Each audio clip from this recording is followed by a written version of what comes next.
চলো নিজ নিকেতনে, সংসার বিদেশে বিদেশির বেশে, ভ্রম কেন অকারণে, মন চলো নিজ নিকেতনে।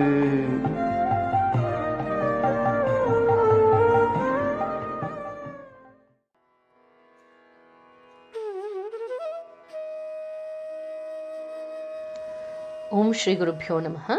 ವಿವೇಕ ವಿಸ್ಮಯ ಧ್ವನಿ ತುಣುಕು 75. ಹಿಂದಿನ ಧ್ವನಿಯ ತುಣುಕಿನಲ್ಲಿ ಗಮನಿಸ್ತಾ ಇದ್ದ ಹಾಗೆ ಪರಿವ್ರಜನದ ಅನುಭವ ಪರಿಪರಿ ಅನ್ನುವಂಥ ಅಧ್ಯಾಯವನ್ನು ಪ್ರಾರಂಭ ಮಾಡಿದ್ವಿ. ಈಗ ಸ್ವಾಮೀಜಿ ಕಣ್ಗಳಿಂದ ಅಶ್ರುಧಾರೆ ಚಿಮ್ಮಂದಿದ್ದನ್ನು ಗಮನಿಸಿದ್ವಿ.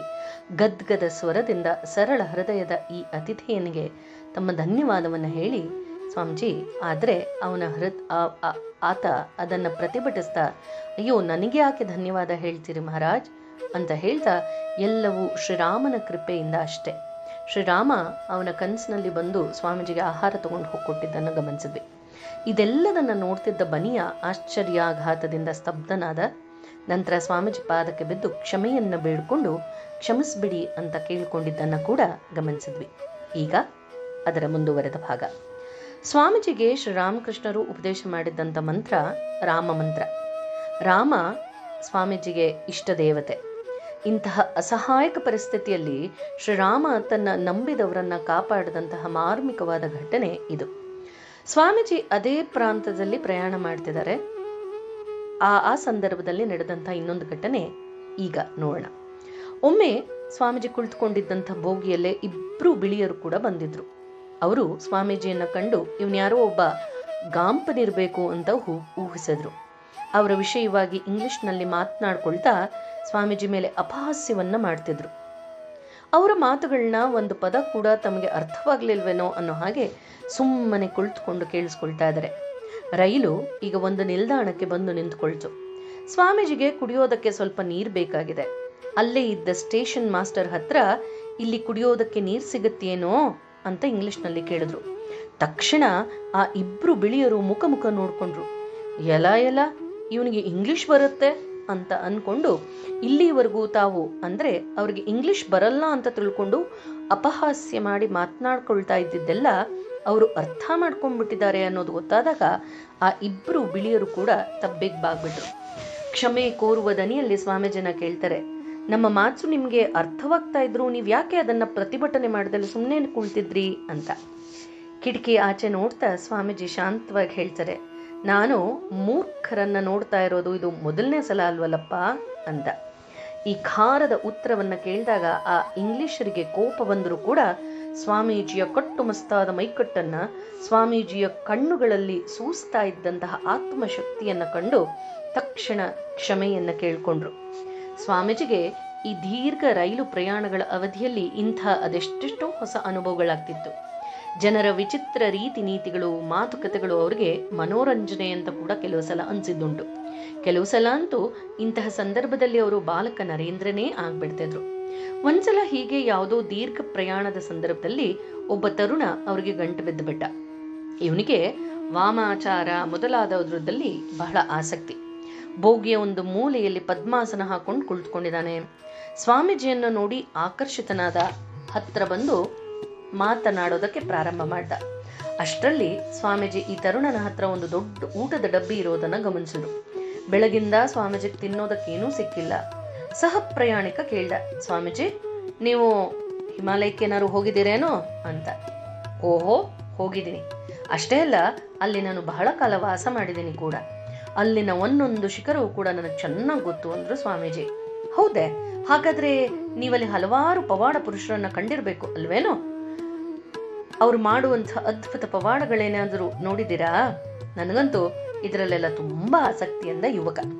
ನಿಜವಾದ ಆಧ್ಯಾತ್ಮಿಕ ಜೀವನಕ್ಕೂ ಪವಾಡಗಳಿಗೂ ಕೂಡ ಸಂಬಂಧ ಇಲ್ಲ ಅನ್ನೋದು ಈ ಮುಕ್ತ ತರುಣನ್ಗೆ ಗೊತ್ತಿಲ್ಲ. ಪವಾಡ ಮಾಡೋರೇ ನಿಜವಾಗ್ಲೂ ಮಹಾಮಹಿಮಾನ್ವಿತರು ಅಂತ ನಂಬ್ಕೊಂಡ್ಬಿಟ್ಟಿದ್ದಾನೆ. ಇವನಿಗೆ ಅತೀಂದ್ರಿಯ ಶಕ್ತಿಗಳ ಮೇಲಿರುವಂತಹ ಭ್ರಾಂತಿಯನ್ನ ಹೋಗ್ಲಾಡಿಸ್ಬೇಕು ಅಂತ ನಿಶ್ಚಯ ಮಾಡಿದ್ರು ಸ್ವಾಮೀಜಿ. ಆದ್ರೆ ಮೊದಲು ಒಳ್ಳೆ ತಮಾಷೆಯಾಗಿ ಆ ತರುಣನ ಪ್ರಶ್ನೆಗಳಿಗೆ ರಭಸದ ರಸವತ್ತಾದ ಉತ್ತರಗಳನ್ನ ಕೊಡೋದಕ್ಕೆ ಪ್ರಾರಂಭಿಸಿದ್ರು. ಹೇಳ್ತಾರೆ, ನಾನು ಹಿಮಾಲಯದಲ್ಲಿ ಅನೇಕ ಮಹಾತ್ಮರನ್ನ ಭೇಟಿ ಮಾಡಿದ್ದೀನಿ. ಏನವರ ಶಕ್ತಿಗಳು, ಏನವರ ತೇಜಸ್ಸು! ಅವರೆಲ್ಲ ಯಾವಾಗಲೂ ಅದ್ಭುತವಾದ ಸಾಧನೆಗಳಲ್ಲಿ ತೊಡಗಿರ್ತಾರೆ. ಅವರ ಕಣ್ಣಿಗೆ ಬೀಳೋದೇ ಕಷ್ಟ. ಆದರೆ ಅವರನ್ನ ಒಲಿಸ್ಕೊಂಡು ಮಾತನಾಡಿಸ್ಬಿಟ್ರೆ ಅದೆಷ್ಟೋ ವಿಷಯಗಳನ್ನ ತಿಳ್ಕೊಳ್ಬಹುದು ಅಂತ. ಸಹ ಪ್ರಯಾಣಿಕನ ಆನಂದ ಆಶ್ಚರ್ಯಗಳಿಗೆ ಪಾರವೇ ಇರಲಿಲ್ಲ.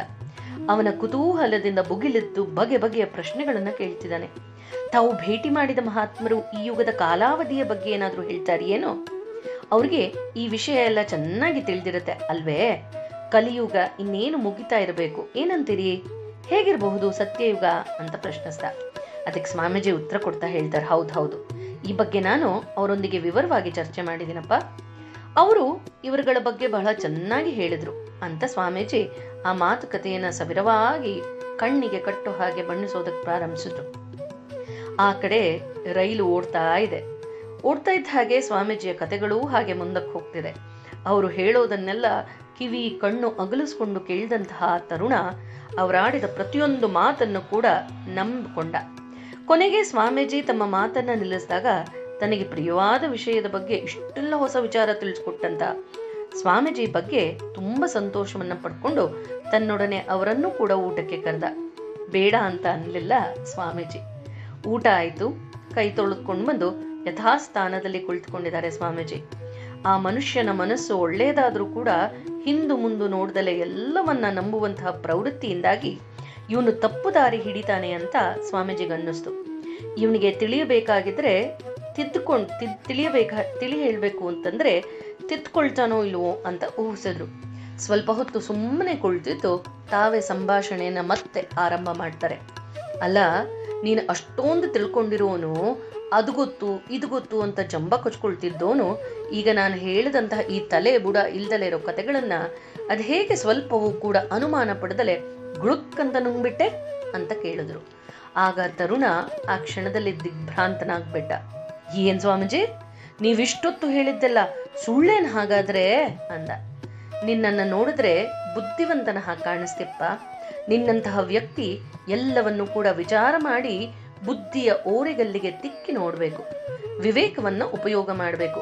ಈ ಪವಾಡ ಪುರುಷರನ್ನ ಕುಳಿತುಕೊಂಡಿದ್ಯಲ್ಲ ನೀನು, ಏನಾಶ್ಚರ್ಯ ಅಂದ್ರು ಸ್ವಾಮೀಜಿ. ನಾಚಿಕೆಯಿಂದ ಆ ಯುವಕ ತಲೆ ತಗ್ಗಿಸ್ದ. ಸ್ವಾಮೀಜಿ ಮಾತನ್ನು ಮುಂದುವರಿಸ್ತಾ ಹೇಳ್ತಾರೆ, ನೋಡು, ಈ ಮಾಯಾ ಮಂತ್ರ ಎಲ್ಲವೂ ಕೂಡ ಆಧ್ಯಾತ್ಮಿಕತೆಗೂ ಅದಕ್ಕೂ ಏನು ಸಂಬಂಧ ಇಲ್ಲ. ನಿಜವಾದ ಆಧ್ಯಾತ್ಮಿಕ ಜೀವನದಿಂದ ಮಾತ್ರ ನಿನಗೆ ಶ್ರೇಯಸ್ಸಾಗತ್ತೆ. ಕೇವಲ ಪವಾಡಗಳನ್ನ ಮಾಡಿಕೊಂಡು ತೋರಿಸೋದ್ರಲ್ಲಿ ಮುಳುಗಿರೋರ್ನ ಪರೀಕ್ಷೆ ಮಾಡಿ ನೋಡಿದಾಗ ಗೊತ್ತಾಗತ್ತೆ ಅವರೆಲ್ಲ ಆಸೆಗಳ ದಾಸರು ಅಂತ, ಹೆಸರು ಕೀರ್ತಿಗಳ ಬೆನ್ನಟ್ಟೋರು ಅಂತ. ಶೀಲ ಬಲವನ್ನ ಕಾಪಾಡಿಕೊಳ್ಳದಲೇ ಇರುವುದೆಲ್ಲ ನಿಜವಾಗ್ಲೂ ಆಧ್ಯಾತ್ಮಿಕತೆ ಅಲ್ಲ. ಎಲ್ಲ ಆಸೆಗಳನ್ನ ಕಾಮಭಾವನೆಗಳನ್ನ ನಿರ್ಮೂಲನ ಮಾಡೋದ್ರಲ್ಲೇ ಆಧ್ಯಾತ್ಮಿಕತೆ ಅನ್ನೋದಿದೆಯಪ್ಪ. ಯಾವ ಮಂಕುಗೊಳಿಸುವಂತಹ ಪವಾಡ ನಮ್ಮ ಜೀವನದ ಮಹತ್ತರ ಸಮಸ್ಯೆಗಳನ್ನ ಬಗೆಹರಿಸೋದ್ರಲ್ಲಿ ಸಂಪೂರ್ಣ ನಿರರ್ಥಕವೋ ಅಂಥವುಗಳು ಹಿಂದುಗೊಡತು ಅಂತಂದ್ರೆ ಭಯಂಕರ ಶಕ್ತಿ ಹಾಸ್ರ.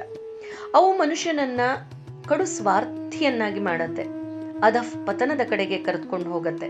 ನಮ್ಮ ರಾಷ್ಟ್ರವನ್ನ ನೀತಿ ಭ್ರಷ್ಟಗೊಳಿಸೋದು ಇಂತಹ ಅವಿವೇಕದ ಚಿಂತನೆಗಳು. ಏನ್ ಬೇಕು ನಮಗೀಗ ಬೇಕಿರುವಂಥದ್ದು ಪ್ರಬಲ ವಿವೇಕ ಪ್ರಜ್ಞೆ, ಸಾಮಾಜಿಕ ಪ್ರಜ್ಞೆ, ಹಾಗೆ ನಮ್ಮನ್ನ ಪುರುಷ ಸಿಂಹರನ್ನಾಗಿ ಮಾಡಬಲ್ಲಂತಹ ತತ್ವಶಾಸ್ತ್ರ ಹಾಗೂ ಧರ್ಮ ಅಂತ ಸ್ವಾಮೀಜಿ ಅವನಿಗೆ ಮಾತಿನ ಮೂಲಕ ತಿಳಿ ಹೇಳಿದ್ರು. ಮುಂದೇನಾಯ್ತು ಅನ್ನೋದನ್ನ ಮುಂದಿನ ಧ್ವನಿಯ ತುಣುಕಿನಲ್ಲಿ ಗಮನಿಸೋಣ. ಜಯರಾಮಕೃಷ್ಣ.